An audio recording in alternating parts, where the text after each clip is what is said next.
PP हुकूमत जी वध खां वध कोशिश आहे त नौजवाननि खे रोज़गार मिले ऐं नौजवाननि खे मुस्बत सियासत आणण वक़्त जी अहम ज़रूरत आहे। उहा ॻाल्हि पीपी ज़िले मटियारी जे सदर सैयद अमीर अली शाह हाशमी उॾेरोलाल स्टेशन में सियासी समाजी अॻुवान अब्दुल गफ़ार साईंवाल पारां ॾिनल संदसि मान में आजियाणे खे ख़िताब कंदे कई। ज़िले सदर चयो त जॾहिं बि इलेक्शन थी आहे त पहिरीं उॾेरोलाल स्टेशन खां ई जलसनि जी शुरूआत थी आहे। हिन उहो बि चयो त मटियारी ज़िले में नई सर तंज़ीम साज़ी थियण खां पोइ वर्करनि में कुझु ख़दशा हुआ, उहे एॾोके प्रोग्राम में बि ख़तम कया विया आहिनि। कारकुन ऐं वर्कर पार्टी जो सरमायो आहिनि। उन मौक़े पीपी ज़िले मटियारी जे जनरल सेक्रेटरी सैयद फज़ल हबीब शाह चयो शहीद ज़ुल्फ़िकार अली भुट्टो ॾाहो सियासतदान हो जंहिं चीन जहिड़ी वॾी मुल्क समेत सऊदी सरकार संदसि हुकूमत जी ताक़त जो अंदाज़ो ॾियारे छॾियो हो। हिन चयो त वर्कर मां लीडर थींदो, लीडर मां वज़ीर आज़म। इंशाअल्लाह ईंदड़ इलेक्शन में बिलावल भुट्टो ज़रदारी खे कामयाब करे वज़ीर आज़म बणाईंदासीं। उन मौक़े ते पीपी तहलके मटियारी जे जनरल सेक्रेटरी इज़त अली बरामानी चयो त रोज़ानो उहो राग ॿुधंदा पिया अचूं त पीपल्स पार्टी ख़तमु थियण वारी आहे। हिन चयो त पीपल्स पार्टी खे ज़ियाउल हक़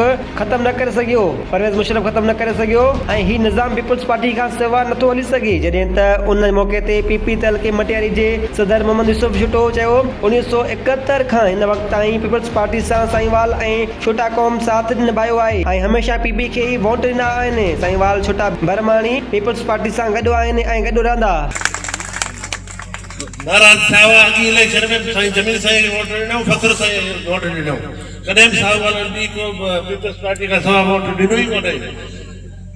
जेके थोरियूं घणियूं नाराज़गियूं असांजो जेके पंहिंजो हिते हेठनि वधदारनि जूं हुयूं उहे बि ख़तमु थी वियूं। सभु असीं गॾु हिकिड़ी टीम आहे।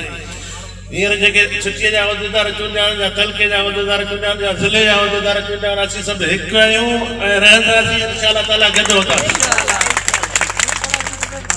आऊं साईं में अञा वधीक उमेदूं रखां थो। मौक़े जी मुनासिबत सां साईं खे अर्ज़ु करियां थो त उॾेरोलाल स्टेशन इलाही वॾो शहर आहे।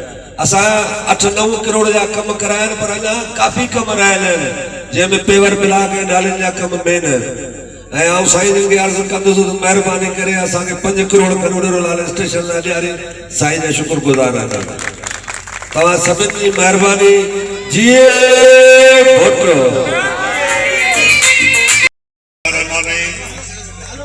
काबिल एहतराम असांजो डिस्ट्रिक्ट प्रेसिडेंट साईं पीर अमीर शाह हाशमी साहब, साईं डिस्ट्रिक्ट मटियारी जनरल सेक्रेटरी साईं फज़ल हबीब शाह साहब, असांजो प्यारो दोस्त जंहिं प्रोग्राम कया आहिनि ऐं हीउ ॾाढो वॾो हिकिड़ो मजनू पीपल्स पार्टी जे वॾे वाद इज़त अली ब्राह्मणी साहब, मोहम्मद यूसुफ छुटो साहब ऐं हिते जूं जेके बरादरियूं आहिनि छुटा साहूवाल बहरहाल हिते हिकिड़ो वॾो गुलदस्तो आहे।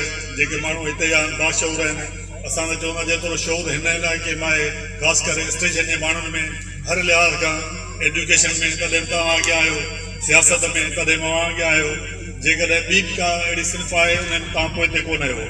हिन वक़्तु जेकॾहिं दोस्तनि ॻाल्हि कई त पीपल्स पार्टी वाक़ई असीं ॿुधंदा अचूं त पीपल्स पार्टीअ में जेके हिते बिरादरियूं आहिनि, पीपल्स पार्टी जो बुनियादु पियो 67 में, 67 खां वठी 71 त अञा पोइ जी ॻाल्हि आहे, पर पीपल्स पार्टीअ जो हितां हमेशह जेके उमेदवार सुरखुरू थिया आहिनि